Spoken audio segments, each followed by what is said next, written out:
Right, so there we go. Off on to episode 2, and like I had said, now that we've gotten the broad overarching gameplay mechanics out of the way, we can actually start to move our units and to commit them to a fight. And just to summarize what we've done inside episode 1, we caused a whole bunch of Russian air losses. At the cost of 13 planes, we managed to deal the Russians a heavy blow of 705 aircraft, which is, I want to say like 40%, if not 30% of the Russian air fleet in general. So that is already just an absolute ton of guys. So now, taking a look at our troops here and what we want to do, this mission in particular is focused upon not only capturing these like land objectives, but also begging, or yeah, pretty much just encircling and taking a whole bag of Soviet troops. So with that said, this is our general game plan. Our troops are roughly separated into two types of things. We have panzer armies with tanks and motorized infantry, and we have regular infantry armies, which are slower but I'd say more resilient forces. Now, with the handy drawing feature of Bandicam, I can draw you guys the game plan, which is yeah, very, very handy to say the least. So what I want to do here is we want our tank forces, which are located here, to do a bit of a sweep, and we want them to go upwards just like that. We want this force of Cyan troops to go all the way to Minsk, and in the process I want them to more or less cut off the Soviets somewhere right around here. And in the process, up in the north, at the same time as that goes on, I want the forces in bright green here to do the same thing, to make a move something like that, and to establish another cutoff right here.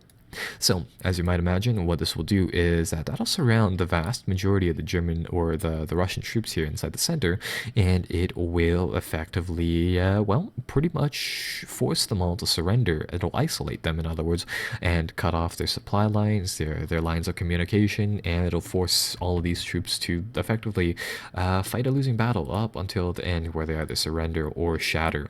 And that is exactly what we'll try to do. So with that said, let's begin. And typically how I play this game is that I start at one end of our front, and we move all the way, dealing actions up until we get to the other end. And well, here we go. So I'm gonna take I'm going to try to conduct our movements using this general methodology. I'm going to try to get the guys inside the back. I'm going to try to use them up first, and then I'm going to try to use up the guys in the front, more or less, because it saves time. Rather, it slightly optimizes how far our guys can move as a whole during the battles here. So with that said, the other thing is that I'll try to, like, say if I move pink units, I'll try to move all of the pink units in the same time. Yeah, and I think I will turn off those marching sounds, because they do get quite overwhelming. Right. So we'll launch a few attacks, and as the air battles inside episode 1 have shown, it's the same general format. It'll list all of our attacking forces on one side, all of the defending forces, and the forces will duke it out inside a battle here. I can make the battle log really specific, or I can make it really general by using different message levels here. On message level 1, it tells us the very bare basic of the battle, focusing on like what actually happens to the overarching units here. And going from episode 1, one of the other things that you may have noticed is that how the battle lists our guys is that HQs automatically give our troops support units, where they'll allot support units to the battle, and as such, when our infantry division here attacks, the HQ automatically assigned, from the looks of it, a howitzer battalion, multiple flak companies, and likewise the Soviet forces here defended with an AT artillery brigade, or rather that's the unit that we attacked, but it defended rather allocated 2 howitzer brigades and a sapper battalion in response to our forces here. So, my general plan right now is that because the Soviet units are caught off guard, we can advance very, very fast. And as you can see, chances are is that all of our forces will just plow right through these guys, which is exactly what I want. So, with that said, I'm not going to be focusing too much on the actual battle results, more or less because they'll be the same. Our guys will either force them to retreat or force them to break, and that is pretty much just the end of it there. Right.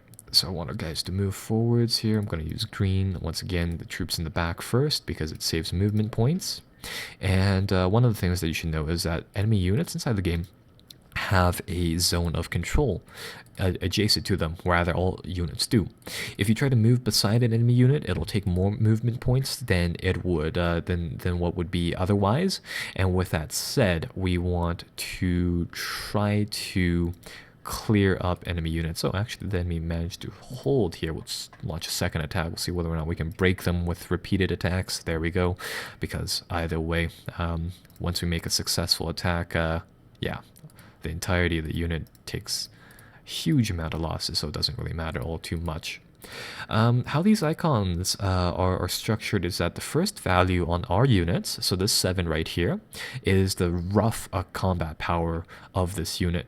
The 2 indicates the remaining movement points, or action points left, but these are just an approximation. These are actually based off of your units' fatigue levels, your units' supply, and all that. So, for example, if your tanks don't have enough fuel, they won't be able to move as far as they would be in one turn as otherwise. And as you have noticed over here, this fat level right here, this is for fatigue. These units started off with 0, and as you can see, they've been accumulating fatigue as they're moving through and advancing through enemy zones here. Another thing that I wanted to pay attention to is this red portion of the map. The red portion of the map, for intensive purposes, are these are hostile zones. It takes our units more time to move through them than what would be otherwise, and this is very important to keep in consideration, just given the fact that your troops will take longer to move in through those zones. So we want to try to clear those out as well. So what I'm doing right now is that right there, we can launch 2 types of attacks. We can launch a hasty attack, and we can launch a regular attack. A hasty attack is this icon. It means that your troops move into that area and they'll try to clear out the enemy as best as they can in their line of advance. Or a deliberate attack, which means they'll try to scout out the enemy. They try to employ all of their forces in the most efficient manner as possible, as opposed to, or rather, as I like to think of it, in the fastest and most straightforwardest way possible. So because this tank unit is slightly stronger, I'm going to use a broad movement like that to deal with it. I'll use a deliberate attack. And would you look at that? We traded 100 or so men for almost 3,000 some enemy losses, 100 some enemy armored fighting vehicle losses. So that is definitely a very, very good thing. We'll try to make another push on them. Lost 2 men for 1,000 or so more people, and I think 40 or so vehicles there. One thing that I should note is the difference between the German units and the Soviet units. The Soviet units show an attack value and a defensive value. So this 1 is this tank regiment's attack value, and this 6 is its defensive value, whereas ours show combat value as a general value for both attacking and defending, and a movement or movement points left value there. What I want to do here is that I want to clear the front portion of the enemy lines. I want to break all of their troops to force them to retreat, or at the very worst, to force them to just in general bail out of their original positions. And I want to start encircling them as fast as possible. Now, one thing is that this combat value is modified by the terrain, of course, and as you can see, there are rivers and there are hills and there are lots of things on the map which will play into these roles right here. So right now, all I want to do is I want the infantry to clear up all of the enemy infantry as best as they can. And the reasoning for this is because it'll save our tanks the trouble of moving through all of those guys. Right here I have a big stack of infantry divisions attached to our tanks. I'm going to get these guys to move forwards, and my objectives right now are really just to push back enemy guys and to clear the initial way for the tanks, which will give them, or it'll make it so that they take less fatigue as they go through these non-hostile tiles, and it'll save them the trouble of clearing the initial part of the Soviet defense, right? And that just effectively makes them go farther, which is the important thing. So I'm actually going to be, or yeah, I'll move our tanks at the very last phase of the battle. So with that said, right now I'm going to focus on the rest of the infantry, and I'm going to see what else I can do here. I want to, I want to try to push all of the Russian guys into a big old ball inside this area right here. And with that said, I'm again trying to maintain these supply lines. Typically, infantry or units under the core level can't be 5 hexes away from their HQ, and while HQs can be, or army cores can be 15 hexes from the army HQ. So yeah, want to try to maintain these zones, and overall, I want to try to use these rivers to my advantage. I want to use that zone of control around my guys so that the Soviet unions will have a really, really difficult time. They'll either be slowed down or they'll be forced to fight my units, and well, we know what that causes. In particular, with respect to this scenario, I'm not going to be moving any of these these dark green units right here on the border, more or less because these units are different sizes and these units are quite weak inherently, or actually they might be able to make a few minor breakthroughs here. The double X units are, I believe, yeah, they're divisional units. The 3 icon right here these are, I believe, are battalion level units, which aren't, I could be wrong about that. I'm not too familiar with these with the size icons in NATO formation above the company level, really. So these guys are they're actually quite small compared to the bigger formations that we've been using over here. And with that said, it'll be harder to break through like that. So yeah, as you can see, the enemy defenses over here are starting to hold as opposed to break instantly. We'll have to make a deliberate attack here, capture this tile, and later on, now that we've broken through their defensive network here, we'll be able to press forwards slightly faster. I'll typically just toggle this forts level on and off, but as you can probably tell, the enemy has a dug-in defense aligned right here, so any attacks that we make will be inherently more difficult. So this area over here, likewise, I won't move blue all too much in the first portion of this turn, more so because I want to focus on getting our 2 pincers moving here. So with that said, let's get cyan colored units over here to do their breakthroughs, and again, we'll use infantry units for the first part. And all these infantry units have to do is they have to clear the initial way. Interesting thing. Brest Ludovisk here historically had a big fortress, where well, not necessarily big, but like it had a fortress here, which became a real problem for the Germans. It actually took them multiple days to break through, whereas everywhere else along the front, it would take, like, a few hours at the most, I want to say, if not, like 1 or 2 days. So it's an interesting bit of history. There's a movie on it which sums up it doesn't really talk much about the history, but it's an interesting Russian film, appropriately titled The Brest Fortress. So that is that. We'll press through here. So oddly enough, yeah, if you conduct a deliberate attack first and foremost, the Brest Fortress falls quite easily, which is nice. And well, all we want to do here is that I'm just going to get these infantry units to form a secure line over here. Hopefully they can rout these that tank division. That was a bit risky, but they managed to do their job, so that was good. And we managed to open up the first line here for our guys. One of the things that you may have noticed are these units with the R's on top of them. These guys were the units with 0 attack and defensive values. These guys are effectively non-combatant units. This means that they've been routed, and with that said, if we move our units next to one of them, these units will flee. And this is just because they're just so completely drained that they won't be able to have any combat power. And actually, whenever we move next to one of these routed units, it'll cause them to go further along towards the back end of their front. And as they do that, they take attrition damage. Now, I'm not sure if you capture any of them along the way, but it does do extra damage to them, which is an important portion of the game for well, for obvious reasons there. So that's that.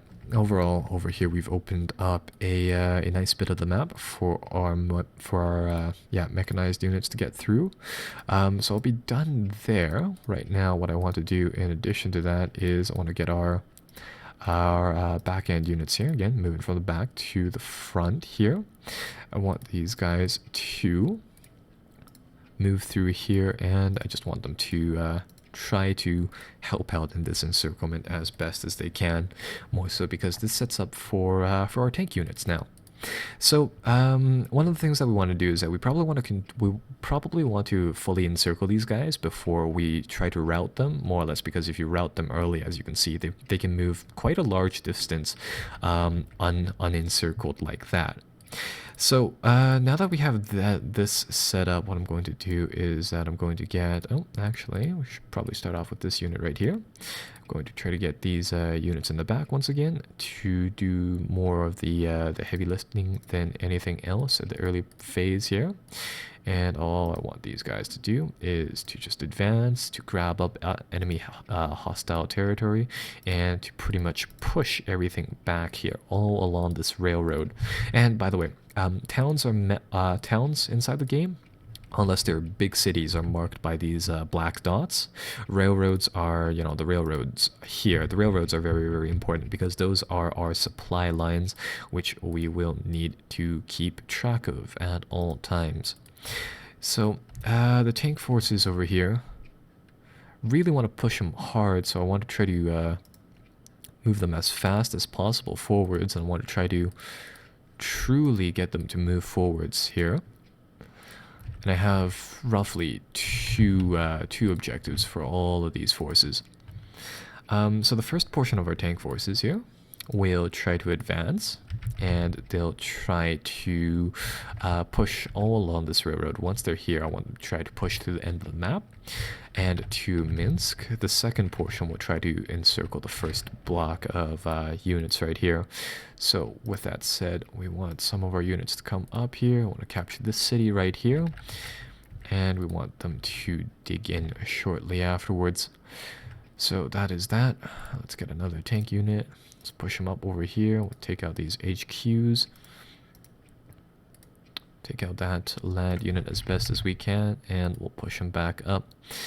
And over here, we'll try to do the same thing. I'll try to push some of these defensive units on the river. Oh, looks like our guys are, well, starting to run out, or their guys actually are starting to run out of ordnance, which is nice. So that'll push them back. And likewise over here. Now, oddly enough, I think we're in a situation where our tanks can't do all too much. Yeah, because they'll run out of movement points before they fight someone. Or maybe not. We'll try to push these guys as far as we can. We'll try to, well, disturb as many routing enemy units as possible along our way. And in general, we'll just really get our forces to move up just like that. And we'll try to push as hard as we can there. So yeah, that finishes off one of the pincer movements here. You'll notice that some of our infantry units that are attached to these tank corps are out of supply. We're out of command range. This is intentional, more or less, just simply because of the fact that yeah, they're a little too far away, and it's just not really worthwhile in keeping them in supply for now. Just given the fact that time on the tank forces here is more valuable right now, to me at least, than keeping those guys in supply and in range just like that. But either way, this finishes up the first portion of the encirclement. The second portion comes down right now. This unit right here actually will clear the road all the way to Minsk, and it will try to skirmish off at the very end of the units right here. And looking at it, we might have enough combat power to, rather enough movement power to surround not only the troops inside the back here, but also this pocket right here.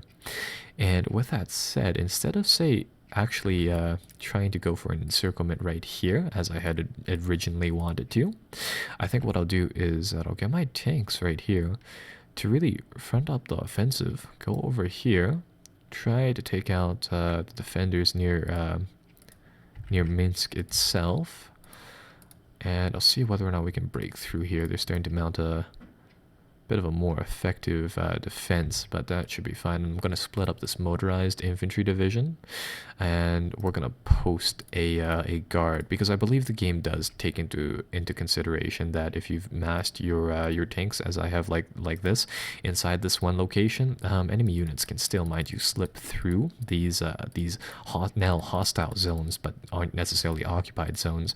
So we'll get some infantry to help them out on that front. Hopefully we can push through these guys right here. There we go. And resume the offensive. There we go. Can route another tank unit just like that. Neither of these units can conduct a good offensive on this front, so I think I'll actually pull these tanks back, and later on we'll try to encircle Minsk on turn number 2. Now, likewise, on this front right here, rather with the second tank corps, we'll get them to send up their HQ unit, and we'll get them to move up as well. And we'll try to truly assemble all these guys up here.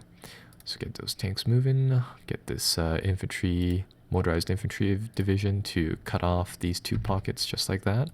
And since they're here, I'm going to break them up into smaller bits, and I'm going to scatter them around right here. More so because currently the Soviets can't really do too much to stop something like this. Move this tank over here. I'm going to break them up too. And now this is going to be a bit of a trade-off, but I think making a more so of a complete block here would be more valuable than keeping these units together for a continued drive. And this pretty much ends the first turn, so I'll see you guys next time in episode 3.